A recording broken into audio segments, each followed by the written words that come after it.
Hello உறவுகளே, எல்லோரும் நல்லா இருப்பீங்க நம்புகிறேன்.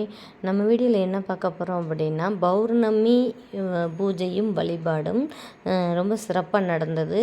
2வது என்னுடைய மாமியாருக்கும் திதியும் பௌர்ணமியும் ஒன்றா வந்ததுனால நாங்கள் வந்து குலதெய்வ கோயிலுக்கு போக வேண்டியது இருந்தது. அதே மாதிரி திதி கொடுக்க வேண்டியதும் இருந்ததுனால நாங்கள் ஊருக்கு கிளம்புனோம். சீக்கிரமாகவே வெள்ளனாவே எழுந்திரிச்சு சீக்கிரம் குளிச்சு முழுகிட்டு எல்லா ஒர்க்கையும் முடிச்சுட்டு தீபங்கள்லாம் ஏற்றி அழகாக பூக்கள்லாம் வந்து பூக்களால் தெய்வங்களை அலங்காரம் பண்ணிவிட்டு பௌர்ணமி வழிபாடையும் சிறப்பாக நல்லபடியாக வீட்டில் வழிபாடு பண்ணிவிட்டு அதுக்கப்புறம் நாங்கள் வந்து கிளம்பிட்டோம். ரொம்ப சூப்பராக இருந்துச்சு அந்த தருணம். சாமி கும்பிட்டுட்டு வெளியே போகிறது அப்படிங்கிறது ரொம்ப சிறப்பான ஒன்று.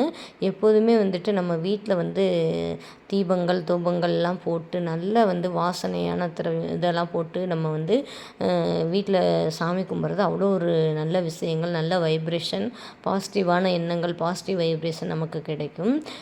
எனக்கு வந்து சிவன் கும்பிட்றது ரொம்ப பிடிக்கும். இந்த பதிவு உங்களுக்கு பிடிச்சிருந்தா லைக் பண்ணி கமெண்ட் பண்ணி சப்ஸ்கிரைப் பண்ணிக்கோங்க. தேங்க்யூ ஃபார் வாட்சிங்.